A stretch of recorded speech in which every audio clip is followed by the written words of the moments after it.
was only at 187, Foreman at 219. Waldheim quickly taking the lead in the bout, but Foreman pursuing.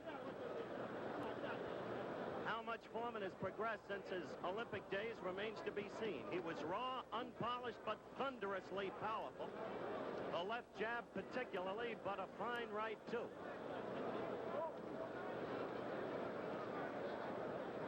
Waldheim's left getting into Foreman's face.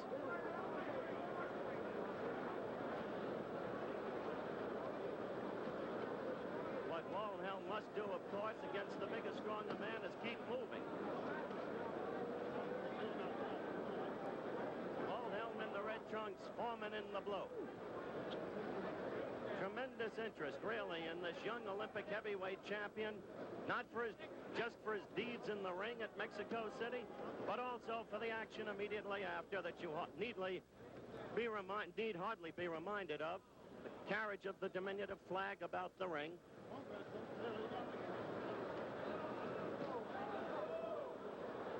The crowd made some noise as Waldheim got a left in there. Pappy Galt next to me is motioning to Foreman, stick him, meaning keep that left out there, and George began to do it.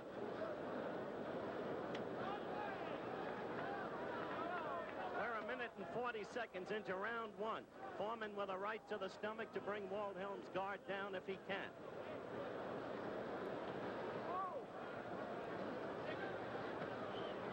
Now Foreman's beginning to use that left, and there's a good left jab to Waldheim's face, and another, and another.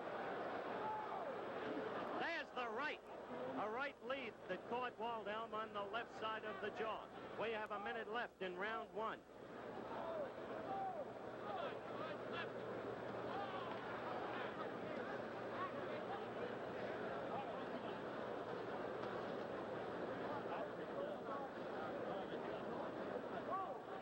I don't know if you heard Pappy Galt in the background there. Stick and jab, George, he said.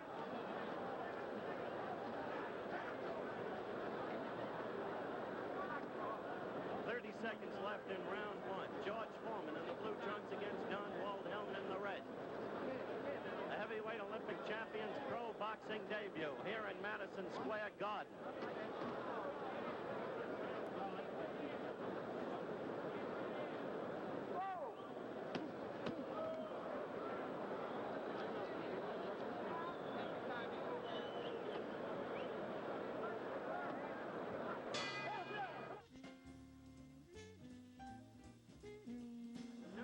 City. Professional boxing debut of George Foreman, Olympic heavyweight champion in the blue trunks at 219 against Don Waldheim of Freeport, Long Island in the red trunks at 187.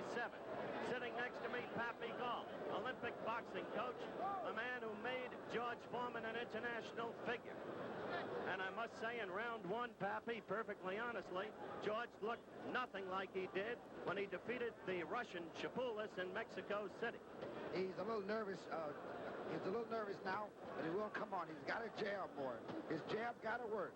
His jab, then he comes with the jab, with a straight right, he's all right. Pappy Galt, the Olympic boxing coach, with his evaluation of what George Foreman must do to get started against Waldheim and look like he did in Mexico City against a much more experienced Russian fighter named Chapulis, whom he knocked all over the ring.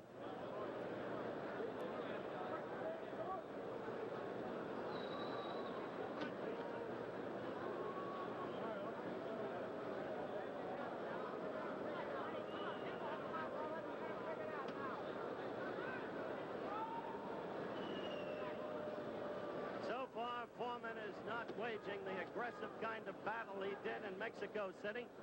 And I have to wonder, Pappy, if he's got some strategy for this fight that you might uniquely be aware of, even though you're not handling. No, I don't think so. I think George is just tight right now, but he's getting a little better now. His jab's working all right. Once again, Pappy Galt, Foreman's Olympic boxing coach. Foreman in the blue trunks, Waldheim in the red. There was a good left hook by Foreman, who just looked over at Pappy Galt and this reporter when he connected with him. Funny, he's being managed now by Dick Sadler, who manages Sonny Liston, yet he looked over to Pappy Galt. A left by Waldheim connecting. And a right lead by Foreman that did no damage. We have 40 seconds left in this, the second round. Foreman blue trunks, Waldheim red.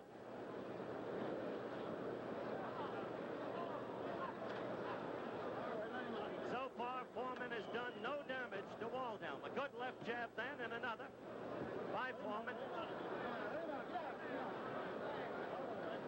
20 seconds left in round two. Waldheim with a left lead. Another, sticking and jabbing.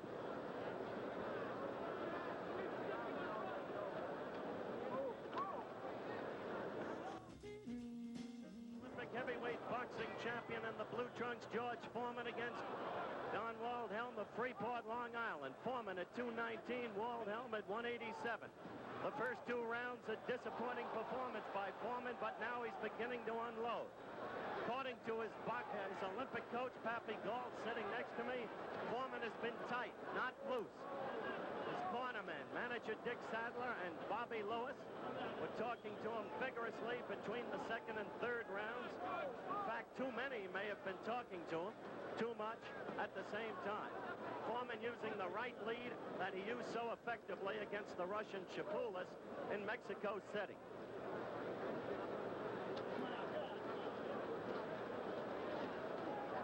Foreman now sticking with that left.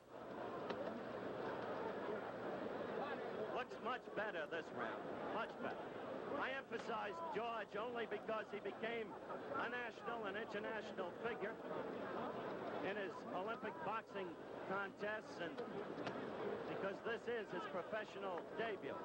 Waldheim has had 11 fights, 5 victories, 4 defeats, 2 draws.